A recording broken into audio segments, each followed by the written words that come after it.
Live from New York City, it's the Gary Null Show. And now, your host, Gary Null. Hi, I'm Gary Null. Nice to have you with us today. As always, we begin our program with the latest on peer-reviewed, highly qualified scientific literature. This comes from the Cochrane collaboration, as well as the Birmingham VA Medical Center.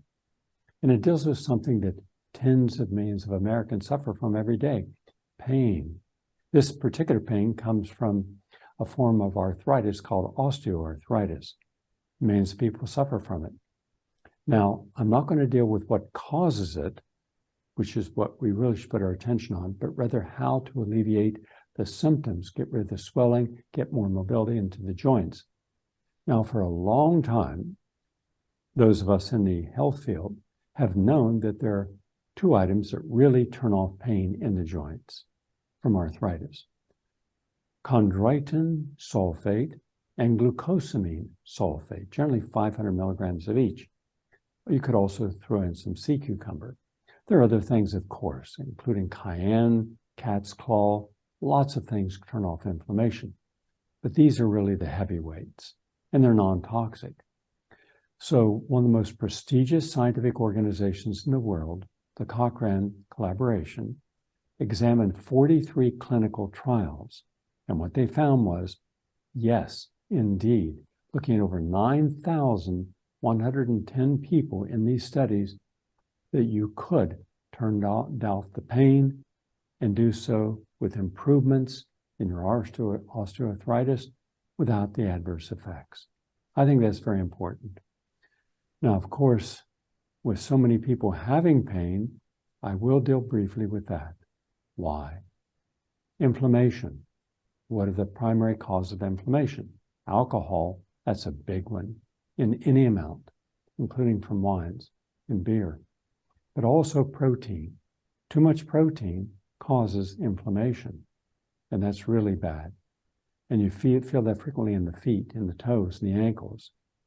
And also, you have to look at the protein in wheat flour, which a lot of people are allergic to, but aren't aware of it until they test themselves. Get the gluten out of the diet. Now, there's a simple test that you can take for yourself, and it's fairly accurate. It's called the Cocoa Pulse test, named after Dr. Cocoa, who invented it. And it simply is this: you take, without getting out of bed in the morning, that's the key, you take your pulse when you wake up. Let's just say, for argument's sake, it's 75. Okay, you stay in bed. And you have one single item, maybe a partner bring it to you, and if not, just put it on your nice table before you go to bed at night. Let's just say it's bread. So you take a piece of bread in the morning, you put it in your mouth, chew it around.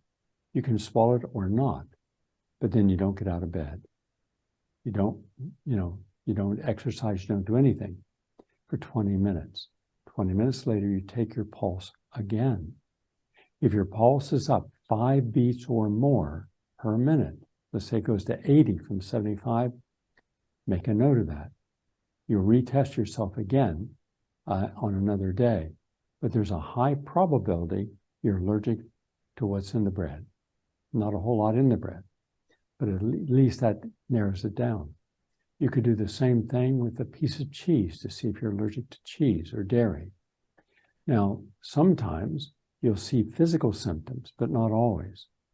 And for example, when you drink coffee, you're not aware of how it's clashing with the hydrochloric acid in your stomach, and that can cause gastric reflux, meaning the hydrochloric acid in your stomach is now being belched back up into the esophagus, which is very, very vulnerable, sensitive mucous membrane lining.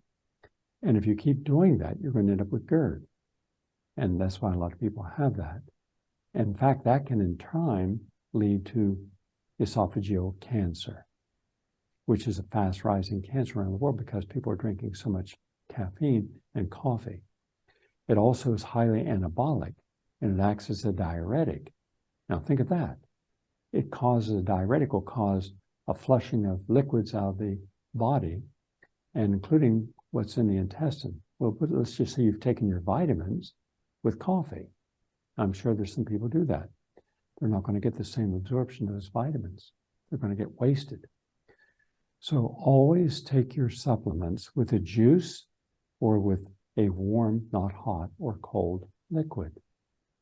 And always throw them in a blender if you have poor digestion and blend them up. Take them in a smoothie. It'll be easier on your system and they'll get better absorbed. Simple. And also, just stay away from overeating. We're putting too much calories into our body at one time. That causes inflammation.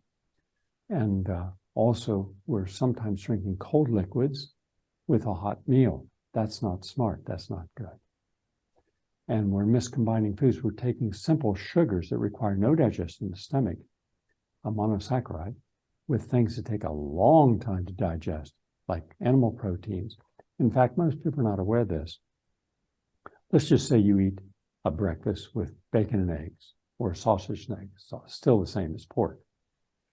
And if you eat any of these fast food breakfasts, you're getting eggs and bacon, even sausage, even though bacon and sausage are the same. You're getting also sometimes hamburger patty on that. I mean, it's outrageous what they're trying to feed you, thinking, well, we have product differentiations. We're different than our competitors. All unhealthy, all causing disease, and everyone knows this. It's no secret. How long do you think it's going to take for your breakfast to digest? Depending upon how much you ate, depending upon how fast you ate, depending upon how much liquid was in the meal along with the breakfast, like coffee or milk or soda, and how much caffeine is in that, because all these different chemicals are going to hit the hydrochloric acid in your stomach. And that means you're going to slow down digestion. Now, if you have cheese in there, you eat in a fast food restaurant, they're probably going to put cheese on that meal. Then that slows down everything. That's like going from 70 to 5 miles an hour on a highway. That means that you probably have most of your breakfast in your stomach when you eat lunch. Well, how's that supposed to work? It doesn't work. You end up with dumping syndrome, where the stomach is so full, it then starts to dump underlying partially digested particles of food into the intestine. That's not good. Why? Well, the intestine doesn't do a whole lot of digestion outside of fats coming in, and you have the fat being broken down, and so it can be better absorbed. The more fat you have in a meal, the worse it is for digestion. Then you go through the day having more snacks, frequently sugars, and those sugars, because they don't digest in the stomach, they ferment. That causes bloating and gas. And then that gives you that irritable feeling. Now, come dinner time, depending upon when you eat dinner, you could still have lunch in your stomach. And then after we eat, if we eat a big meal at night, and many people do, and you have a lot of protein in that meal, most people eat their big protein meal at night, lots of fat, then when you go to bed, you still have dinner in your stomach. That's really not good. That interrupts the sleep-awake cycle, and it causes a lot of problems in your intestine. So that's where your inflammation comes from. That's where a lot of arthritis comes from, and we could avoid it. We could prevent it. Just saying. Next up, from Mount Sinai Hospital, skipping breakfast may compromise your immune system. Fasting, not eating breakfast at all, may be detrimental to fighting off infections, and that could lead to an increased risk of heart disease, according to new study from the Icahn School of Medicine at Mount Sinai. The research, which focused on mouse models, is among the first to show that skipping meals triggers a response in the brain that negatively affects your immune cells. The result that focus on breakfast were published in Immunity, a peer-reviewed journal, and could lead to a better understanding of how chronic fasting may affect the body long-term. Now, people fast for different reasons. To have a controlled fast from dinner to breakfast, that's smart. That's intermittent fasting. And the scientific literature has hundreds of studies supporting you're going to live a longer life and be healthier if you have a controlled fast, meaning you don't eat anything from dinner until breakfast. But you have to have breakfast. But a lot of people say, no, I'm not hungry. So they'll have coffee. And then that's not good. That's going to adversely affect their blood sugar. And now we see it's adversely affecting their immunity. Or a lot of people say, well, I've got to lose weight, so I'm only going to eat one meal a day. Again, not smart. Your body needs nutrients, especially the antioxidants, throughout the day. Your body needs fiber and water throughout the day. But it's not getting it.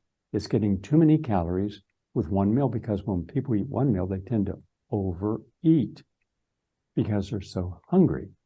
And the satiety mechanism isn't working. As a result, they're eating at least 20 to 50% more calories than their body normally would if they broke it down and had a breakfast, a lunch, and a dinner. Now, if you want to lose weight, eat a plant-based diet. Because, for example, when I have a smoothie, as I did this morning for my breakfast, I finished my dinner yesterday early.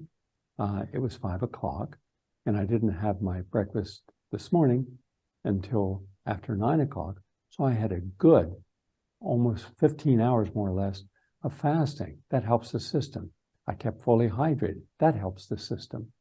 I took the supplements that I knew my immune system and my body needs. That helps. But then when I went to have a smoothie, and I put in different powders that I use for vegetables and fruits. I put in essential fatty acid oils, including olive oil, coconut oil, and flaxseed oil, or hemp oil. I put in some nut butter, a big heaping tablespoon of nut butter, about 2 tablespoons in there. Today it was walnut. Yesterday it was almond. And these come from sprouted raw nuts, the highest quality of nutrient input with enzymes galore. Enzymes are the spark plugs of life. The more enzymes you have, the healthier you're going to be. And where do you get most of your enzymes? You guessed it, fruits and vegetables, then nuts and seeds, because you can eat all those raw and that or sprouted. And that's where a lot of enzymes come from. And I'm also getting the chlorophyll and the fibers, soft digestion fibers. I also make sure I get billions of probiotics, so I throw that in the smoothie as well. And then I'll use a different type of liquid each morning to liquefy it. It might be coconut milk or almond milk. I generally don't use almond milk though, but rice milk or apple juice. And then that's my smoothie. Now I don't drink the smoothie all at once. I drink the smoothie over about 2 hours. So therefore, there's no overwhelming of the digestive system. It comes in and then it's able to be absorbed. So my blood sugar doesn't spike. I don't have that glycemic index up and then down. As a result, it's more even. And when you put nuts and seeds, because the fat in them, they slow down digestion. Therefore, they don't spike your blood sugar level. Whereas if you have a bagel, or if you have a donut, or if you have sugar-coated cereal, oh, you're going to get a big spike. I mean, a big spike. That's dangerous. And then you're going to come down. Now, mid-morning, you're fatigued. You go for the coffee. You get the sugar. You get another spike. And all day long, you're on this roller coaster. You're shortening your life substantially. So now you've had protein, amino acids. You've had from the beans and nuts, whatever is used in the protein vegetable mix. You've had chlorophyll. You've had a full spectrum of fruits and vegetables, nuts and seeds, and the good fats in your body, all of which help your immune system. But you haven't had refined sugars, which can depress your immune system. Do you realize that if you have a sugar-coated cereal, which no one should ever have, that sugar in that cereal can help suspend a substantial amount, depending upon how many grams, of your immune system for up to 6 hours? Well, hold on. What if you had sugar several times a day? Then your immune system is not helping you for much of the day. All right? See, these are the things when you study and have a background in nutritional biochemistry and organic chemistry and the immune system. And I'm just writing a major paper on how you can build up your immune system. I'll be presenting it on this program as part of our Classroom on the Air. Oh, and by the way, let me just mention quickly that every day I've been doing a Classroom on the Air on a lot of different topics. I've done them on how to have your own hydroponic farm, how to freeze-dry food, how to grow fruit trees in your backyard, no matter where you live, and have fresh salad greens 12 months a year, even if you live in Canada. So I'm showing you all these things. These are short clips. Also how to exercise and how to hit every muscle group in your body, how to get your body fat down. These are free. And I have hundreds of them up. And you can go to the Gary Null YouTube and download them. You can go over to Rumble and look at and put in Gary Null Film Library and download them. And you can go to Odysee and download them. And they're there to help you, okay? Nothing to buy, just enjoy them. But I found something interesting, and I just want to share this with you before we finish up today. Because a lot of people only watch the health nutrition. You're watching this now, by the way, because I'm video streaming this. Then when I do my radio show, because my Comrex unit in New York is out of sync and we're trying to get a new one brought in, I have to do it by telephone. And so when I go from the camera here to the telephone, so I can take your calls, because today I really want to get your calls in. I've got some really important stuff I'm sharing. But I'm getting a lot of calls, a lot of emails, I mean, flooded with emails about, not about health, nutrition, but about what to do with all the problems we're faced with today. And we've got a lot of problems that we're all faced with. And those who have good resources, good support systems, they're better able to deal with these crises. But a lot of people don't have that. A lot of people are lonely. A lot of people, it's just them. So I'm doing a whole new series, about 80 different classrooms on the air. These are about an hour long. One might be dealing with insecurity, dealing with fear, dealing with uncertainty, dealing with guilt and shame. I'm dealing with the things that really make a difference, that deal with you at a personal level with meaning and purpose in life. And a lot of people have gotten a lot of good feedback on this. I mean, so try to find my Classroom on the Air. It's easy to find, all right? And benefit from it. So understand something. We have a lot that we can do to stay healthier longer. But don't skip breakfast ever again, and eat a healthy breakfast. No more of this, because it's going to lead to heart disease, according to this study at Mount Sinai. All right? You want a strong immunity, and this was published in the peer-reviewed journal, Immunity. And the director of cardiovascular research said, don't skip breakfast, but have a healthy breakfast. Why? Because you want a healthy immune system. Why?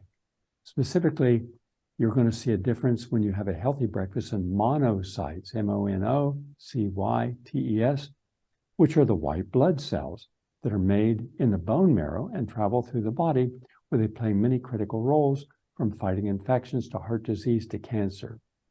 All right? You want a good amount of monocytes. But after 4 hours, monocytes from a fasting group were dramatically affected. They found 90% of these cells disappeared from the bloodstream.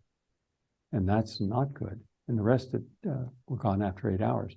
So all this fasting's hurting monocytes, okay? You need them, all right? You need to have your blood constantly filled with antioxidants throughout the day, because your body is affected by everything in our environment 24 hours a day. Also, there's a nutrient, it's called glutamine, G-L-U-T-A-M-I-N-E. That means it's amino acid. And this Washington University in St. Louis found that glutamine, which is the most common amino acid found in your muscles, and it plays a key role in protein metabolism and the ability to secrete human growth hormone, which helps metabolize body fat and support new muscle growth. And researchers now have found that a daily L-glutamine dose of 30 grams per day was associated with a significant reduction in the ratio of specific biomarkers for obesity. L-glutamine supplementation promotes a positive nitrogen balance and prevents the loss of muscle. Now, every year of my life, well, since I was a teenager, I've taken a photograph, generally in shorts and flexing, front, side, back. Why? Not because of ego. I don't care about that. Instead, I care about, am I staying the same longer? Am I changing? Am I getting weaker, losing muscle mass, tone? And I want to stay as healthy and youthful as long as I can. It's a reasonable objective, one that we all should care about, because to the degree you're able to do that, you're also preventing premature aging and diseases. So these are not, selfies in the face. I don't take selfies, but rather I do things with intent. So when we finished a race, a bunch of us from New York City down here in Florida in the state championship, we all won. But you get to see people, all senior citizens, who look like the bodies of 20-year-olds, all right? And these are real, all right? No photo touching. So I want you to start taking pictures of yourself. And you're going to say, no, I don't want to see myself. Yes, you want to see yourself. Because only when you come to grips with what you are now, which is an accumulation of all the positive or negative choices you've made up to this point, then you have the right to say, I want to be healthier. I want my muscle mass back. I know that starting at 40, we begin to lose about 1% of our muscle mass per year. By 50, it goes up, and by 60, it's 2% per year. By 70, it's 3% of your body muscle mass per year. That means that you're just going to get really, skinny, no muscle, no skin tone. Your skin's just going to droop, and you're going to get crepey skin. You're going to have no strength, endurance, stamina. And then you're going to not exercise because you don't have the strength and endurance to exercise, in which case you're going to have poor circulation. Blood's going to pool in the legs and the calves and the feet. You're going to have varicose veins. What a mess. It's preventable, but it takes you to say it's important. So just start with glutamine, all right? Because you want to keep your muscle mass. That will help you do it, okay? In fact, recent studies have shown that taking just 2 grams, that's 2,000 milligrams of L-glutamine, I recommend 5,000 milligrams, can increase growth hormone levels by 400%. Let me repeat that, because I don't believe there's a person watching me right now all over the world who couldn't use Be Healthier, unless you're perfect. Everybody needs help, but everybody also needs discipline. That we're lacking. Everybody needs intent and purpose. That we're lacking. Everybody needs self-awareness and cognitive awareness of one's choices, positive or negative. That we're lacking. So on the one hand, the solution is simple. It's simple. Care for yourself. But unfortunately, we're not doing it. And if we're trying, we're doing it the wrong way. I want the magic pill, Gary. It doesn't exist. Well, I'm not going to change until you get it. Okay, that's your karma. But for those of you who want to change, and there are a lot of you, make real change, make complete change. All right? Let's start with glutamine. If you want to go up and see what a whole bunch of senior citizens look like, and you're going to say that they can't be senior citizens. They can't be. Yeah, they are. I'm proud of it. They're not denying or hiding their age. They're the new model. They're the exemplars. Because all you have to have is one person who changes in a way that gives other people motivation. Well, if she did it, I could do it. He did it, I could do it. If he's older and look younger, why can't I also be younger? Because the younger you are, the longer you're going to live, the healthier you're going to be if you make the right choices. So you see, it's all interconnected. All of this is interconnected. That's why I'm doing this new series on Classroom on the Air, to try to motivate people at the human, the spiritual, the emotional, the life level. I think you'll find them important. All right? Let's start by getting more of our human growth hormone, because that's how we keep our muscle mass. And then exercising all the muscles in the group, that's how we keep our muscle mass. Then taking the branched amino acids afterwards and the ribose, that's how we keep our muscle mass. So you don't waste away. All right? Simple, easy, good information. Finally, a study of intravenous mistletoe extract to treat advanced cancer. Who says? That's nonsense. No, it's not. Johns Hopkins University School of Medicine says the following, that mistletoe extract has been widely used, we know that, to support cancer therapies and improve quality of life. But there has been a lack of clinical trials and data to support its use. Researchers at Johns Hopkins Kimmel Cancer Center completed what is believed to be the first phase trial of intravenous mistletoe. And that's what they have found. The findings from this study, reported in Cancer Research Communications, said it makes a difference. It improved quality of life and some disease control. Now, mind you, that's just mistletoe extract. What if they used 100,000 milligrams of vitamin C and 5 cc's of glutathione? They're not even into that. They're not aware of that. But for those of us who have seen thousands upon thousands of patients at the Tri-State Healing Center with 22 medical staff who saw it daily, yeah, it works. I'm glad they're finally doing this. Good for them. Now you've done the intravenous mistletoe, then let's see you do intravenous vitamin C for those same advanced cancer patients. Just a suggestion. I'm Gary Knoll.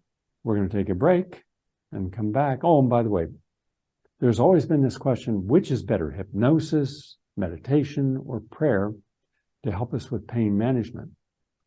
So researchers compared the immediate effects of hypnosis, mindful meditation, and prayer on pain intensity and tolerance.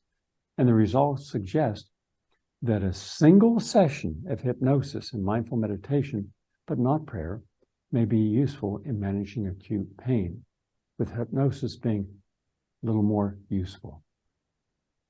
Because when you're dealing with pain, sometimes that pain is precipitated by psychological stressors from later in life.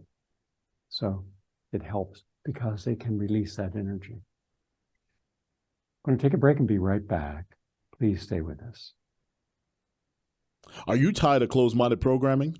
Well, look no further than PRN.Live, the home for progressive voices.